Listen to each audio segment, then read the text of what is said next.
Plastic کے برتن وغیرہ پر ناپاک پانی لگ جائے اور بعد میں وہ خود ہی خشک ہو جائے، اس طرح واش بیسن یا واش روم کی ٹائلز پر ناپاک پانی لگ جائے اور بعد میں وہ خود ہی خشک ہو جائے اور نجاست کا کوئی اثر بھی ظاہر نہ ہو، تو کیا وہ پاک شمار ہوں گے یا ناپاک رہیں گے؟ وہ ناپاک رہیں گے۔ ٹائلز میں چونکہ پانی جذب نہیں ہوتا، سیمنٹ ہے نا، سیمنٹ اگر سیمنٹ کا فرش ہے تو اس پہ اگر ناپاک پانی گر جائے یا پیشاب گر جائے اور وہ سوکھ جائے اور اس میں بدبو وغیرہ ختم ہو جائے تو وہ پاک ہو جائے گا۔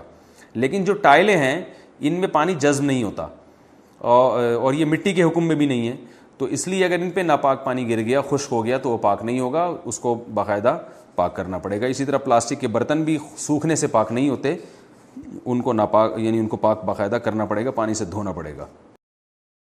میاں بیوی میں تعلق نہ ہو بہت عرصے سے اور طلاق ہو جائے تو عدت کا کیا حکم ہے؟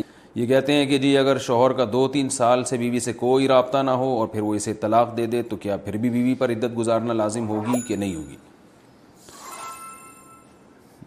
اگر رخصتی ہی نہیں ہوئی، یعنی میاں بیوی کہیں تنہائی میں جمع ہی نہیں ہوئے ہیں، پھر اگر شوہر بیوی کو طلاق دے دے تو عورت پر عدت نہیں ہوتی۔ لیکن اگر یعنی تنہائی میں جمع ہو چکے ہیں، اس کے بعد شوہر طلاق دیتا ہے تو چاہے وہ کئی سالوں سے الگ رہ رہے ہوں تو بھی طلاق کے بعد عورت پر عدت گزارنا لازم ہے۔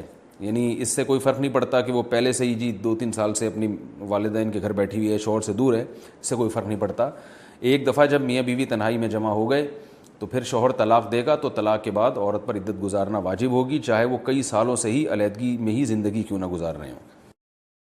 شادیوں میں لفافے دینا پوچھتے ہیں، میں نے بیٹی کا نکاح اور رخصتی سادگی سے مسجد میں کرنا ہے، جہیز، بارات اور کھانے کا بھی کوئی تصور نہیں ہے۔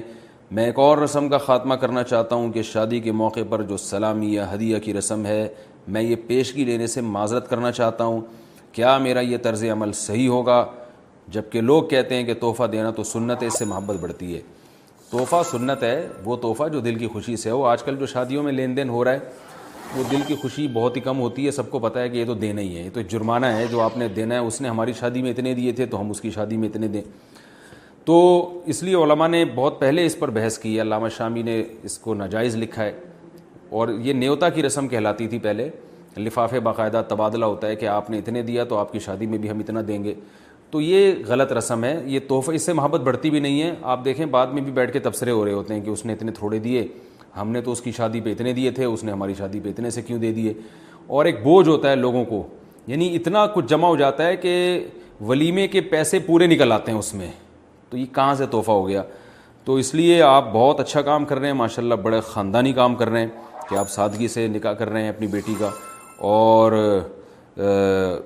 تحفے پر پابندی لگا رہے ہیں، بہت اچھی خاندانی قسم کی پابندی ہے یہ، آپ لگا دیں۔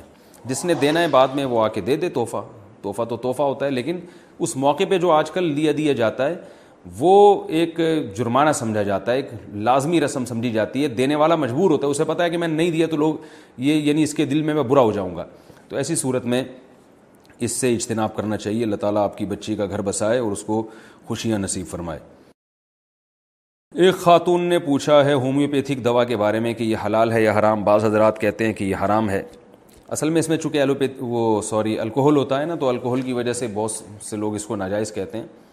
تو الکوہل کا جو استعمال فقہ حنفی میں، وہ الکوہل کا ایسا استعمال کہ ایک تو کھجور انگور کی شراب نہ ہو، کھجور انگور کا الکوہل نہ ہو۔ اگر کھجور انگور کا الکوہل ہے وہ تو بہرحال ناجائز ہے، لیکن ہومیوپیتھک دواؤں میں کھجور یا انگور کی الکوہل استعمال نہیں ہوتی۔ باقی چیزوں کی الکوہل کے بارے میں وہ اس شرط کے ساتھ جائز ہے کہ نشہ نہ ہو اس میں، اور بقصد لہو و لعب، یعنی محض ویسے ہی نہ، یعنی بلا وجہ نہ پی رہا ہو۔ تو دوا چونکہ ایک ضرورت ہے، لہذا دوا میں امام ابو حنیفہ رحمہ اللہ تعالیٰ کے قول کے مطابق گنجائش نکلتی ہے۔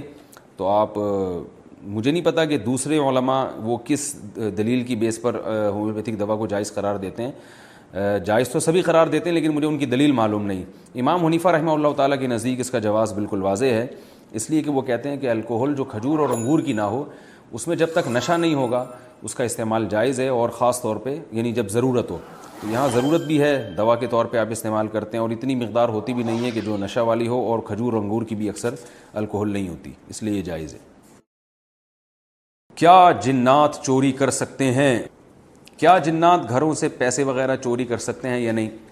یہ شرعی مسئلہ نہیں ہے جو آپ نے پوچھا ہے، یہ اس کا تعلق ہے مشاہدے سے کہ کیا واقعی ایسا ہوتا ہے. تو میری رائے کے مطابق ایسا نہیں ہوتا، کیونکہ ایسا ہونا شروع ہو جائے تو نظام عالم برباد ہو جائے گا. دنیا میں جتنی بھی انویسٹیگیشن کے لیے کمپنیاں بنی ہوئی ہیں، یا کبھی بھی ایسا نہیں ہوتا کہ وہ انویسٹیگیشن میں جن چڑیل بھوت کو بھی لے کر آئیں کہ ہو سکتا ہے جن یہاں سے گھسا اور یہاں سے نکال کے لے گیا ہو. تو ہوتا یہ ہے کہ جب ہماری سمجھ میں کوئی چیز نہیں آ رہی ہوتی تو ہم جن چڑیل بھوت پہ ڈال دیتے ہیں. میرے سامنے درجنوں ایسے کیس آئے ہیں، لوگ آئے کہ ہمارے لاکر تھا، گھر میں کوئی موجود بھی نہیں تھا، کوئی چوری کرنے والا نہیں ہے، تو پیسے کہاں گئے؟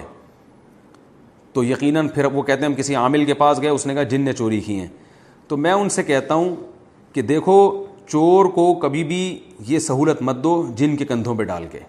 اس طرح سے اگر ہم جنات پہ ڈالنا شروع کر دیں تو جو اوریجنل سچی مچی کا جو چور ہے نا، اس کو تو بڑا فائدہ ہے، وہ کہے گا یار کرتے رہو. بھائی بعض دفعہ ایسا ہوتا ہے کہ آپ کو ایک چیز سمجھ میں نہیں آ رہی کہ یہ چوری کیسے ہوئی ہے، تو یہ اس کی علامت نہیں ہے کہ جن نے کی ہے، بلکہ اس کی علامت ہے کہ چور انتہائی ہوشیار ہے. ایسے ٹیکنیکل طریقے سے چوری کر کے گیا ہے وہ کہ اس نے تمام ثبوت ختم کر دیے. تو اس سے مجھے وہ لطیفہ اکثر یاد آتا ہے کہ ایک چور جو تھا عدالت میں پکڑا گیا، اس میں بھی یہ لوگ یہی جن پہ ڈال رہے تھے، لیکن پھر پکڑا گیا وہ چور. تو وہ جج نے چور سے کہا کہ یار تم نے بڑے ٹیکنیکل طریقے سے چوری کی ہے، بہت ہی یعنی کمال کر دیا تم نے چوری، یعنی ایسی جو ہے وہ چوری کی ہے کہ جو بڑی مشکل سے، یعنی ایسے چوری کرنا ممکن نہیں ہے. تو وہ چور کہتا ہے کہ شکریہ آپ کا بہت بہت، آپ پہلے آدمی ہیں جنہوں نے میرے فن کی تعریف کی ہے. تو یہ جو ہے نا، بڑے بڑے کلاکار چور دنیا میں پڑے ہوئے ہیں. میرے پاس ایسے کیس آتے ہیں نا کہ وہ لاکر میں تھا اور گھر میں کوئی بھی نہیں تھا. تو میں ان سے کہتا ہوں یا تو گھر کا فرد ہے، بیٹے نے چوری کی ہے یا بیوی نے چوری کی ہے یا شوہر نے چوری کی ہے. وہ کہہ رہے نہیں وہ تو بڑے نیک ہیں. میں نے کہا وہ اس واقعے سے پہلے نیک تھے، اس واقعے کے بعد اب وہ نیک نہیں رہے ہیں، کیونکہ نیک آدمی خراب بھی ہو سکتا ہے.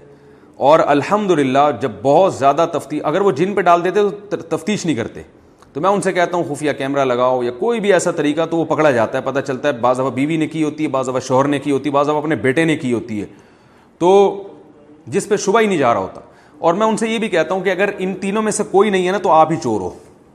آپ نے ایک ڈرامہ گھڑا ہوا ہے کہ اپنی غربت کو بیوی بچوں کے سامنے ظاہر کرنے کے لیے کہ میں نے لاکر میں پیسے رکھے تھے، پتہ نہیں کہاں چلے گئے.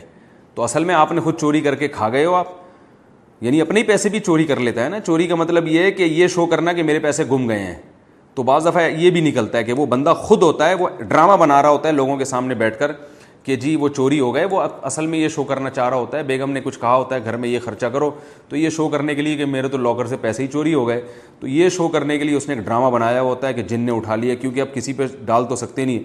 تو ایسا نہیں ہوتا. یہ جنات اگر چوری کرتے تو بھی یہ بینکوں سے کیوں چوری نہیں کر لیتے؟ بینکوں میں تو 0.001% کا بھی ایک حساب ہوتا ہے. تو گھروں میں جب بھی چوری ہوا کرے جن پہ نہ ڈالا کریں، بلکہ انسانوں پہ ڈالا کریں کہ انسان نے چوری کی ہے. اگر کوئی نہیں پکڑا جا رہا ہے، اس کا مطلب آپ جھوٹ بول رہے ہیں، چوری ہوئی نہیں ہے، آپ ڈرامہ بنا رہے ہیں. دنیا میں جہاں بھی انویسٹیگیشن ہوتی ہے اس کا طریقہ یہی ہوتا ہے.